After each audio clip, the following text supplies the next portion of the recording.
I'm Ashwini Vedakar. Given the current situation, we are all working from home and in isolation and doing our part in keeping you safe. And with that out of the way, this week's episode features makeup artist and TikTok star Shorty Cynthia.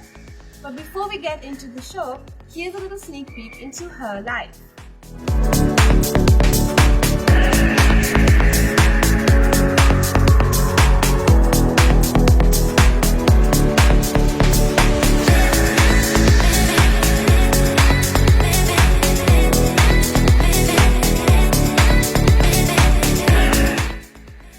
Welcome to the show, Cynthia. It's good to have you with us.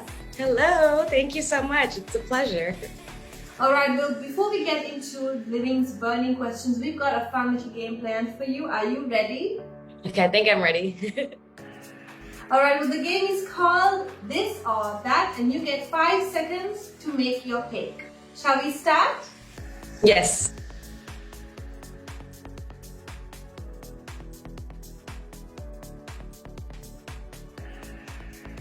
ABH.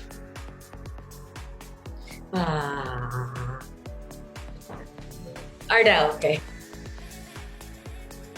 Liquid liner, easy. Ooh, Charlotte Tilbury. Fenty Beauty. NYX. Bobbi Brown. Lipstick, but matte lipstick. Ooh, this was hard. I'm just gonna say, oh, this one is hard. I'm just gonna say James Charles. I've never tried Jeffree Stars.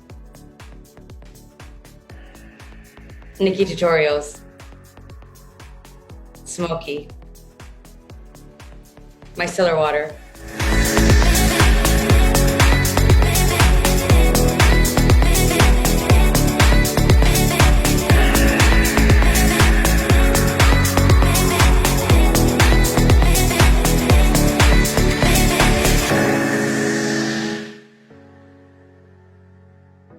It's very comical the way it started. I was in Sri Lanka at that time, and because I had jet lag or something, I wasn't sleeping at night and my relatives were speaking. I overheard one of my aunts, and she was the one who said oh, Cynthia probably could never get into makeup. She's not doesn't look like she'll be good at it. And that is what fueled my fire. From then on, I started to, in high school, experiment with eyeliner, started using that, and then going into mascara. And then when I got into university, that's when I went on full foundation, full glam, lashes, eyeshadows, and all of that.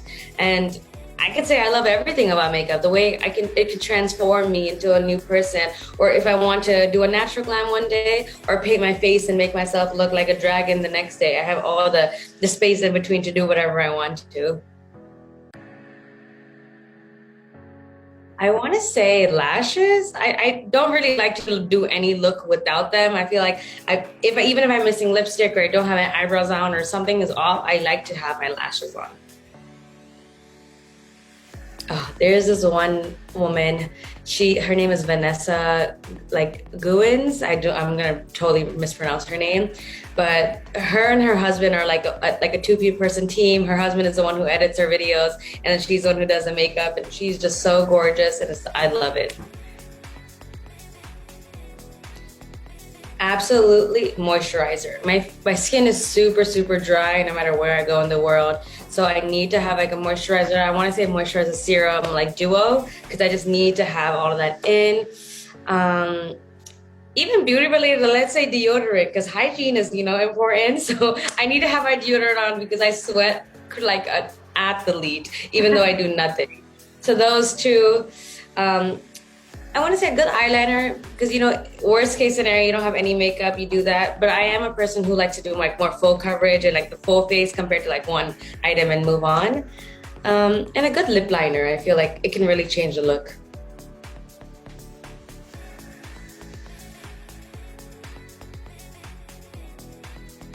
Some part of it has to do with educating, because a lot of people don't realize like there are small creators, and how do you help them, right? A lot of people always think like you have to buy somebody's product to help them or give them money, and it's like no, think you have to do free things like share their picture, like their picture, comment things that you might be doing on like celebrities posts. You might share like a celebrity's post wearing a sari, but you won't do that for your friend. So letting people know that small things like that can really make a huge impact for somebody who is starting off as a content creator, and telling them that and then starting to actually do that in like on your social media can make the difference.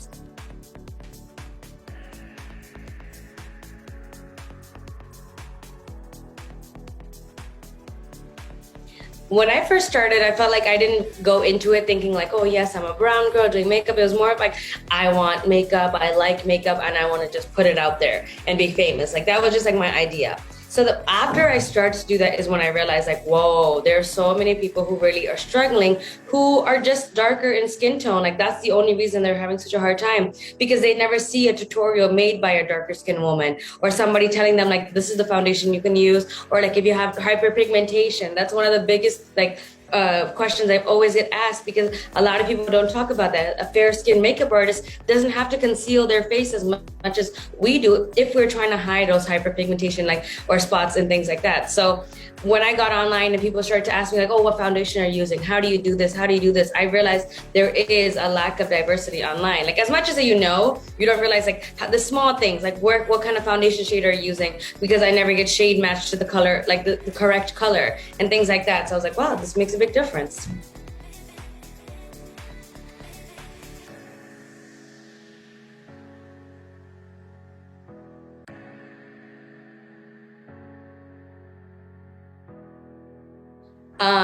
Oh my God, this is like 100%. It's not even sometimes.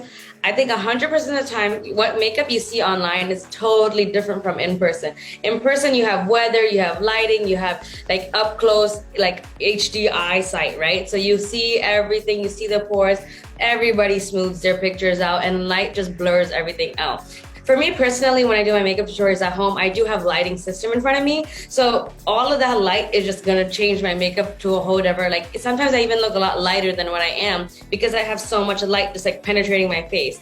But when I do take like a regular selfie, I'm always holding my phone higher, and I go into direct sunlight so that you can try to see almost as much like naturally as it would look compared to like fake lighting if I'm just taking like a regular selfie.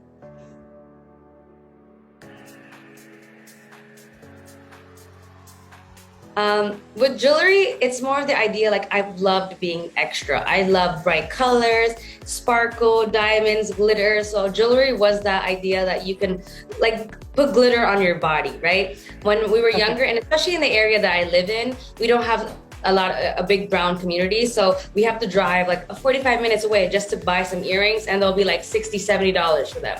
But the one store that we used to go to, the whole wall was filled with jewelry. And I remember like when I was younger, I was like, when I grow up, I want to have so many earrings and so much jewelry, because it's just so pretty and it's just so sparkly. And then like I've always had that like I love for it, but now it's like becoming a reality of mine. Full face of makeup.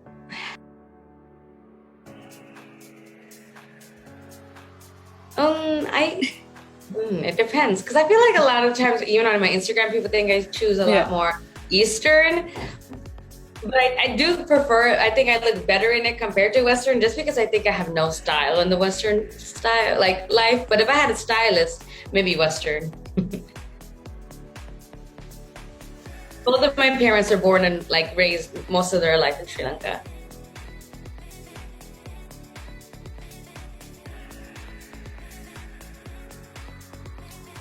I get this question asked pretty often too, not even for Gen Z, but overall. I feel like social media can be taken in both ways. It can benefit your life and make it the best thing ever, or it can like pull you down. I do believe it's pulling down a lot more Gen Z in certain aspects compared to like maybe their mind is thinking more. However, I don't feel like they're using more time outside. And again, this sounds like I'm like a 50-year-old woman, like, oh, you need to go outside, you need to hang out. But a lot of people are having so much more screen time, and especially coming from me, like I am a content creator, influencer, like TikTok, whatever you want to call it. Like I know it takes like it's easy to get sucked in until like the next video and the next video and the next video. But sometimes it's beneficial. You might learn a lot more than just staring out the window or going playing outside, but it's the way you use it that can really benefit you.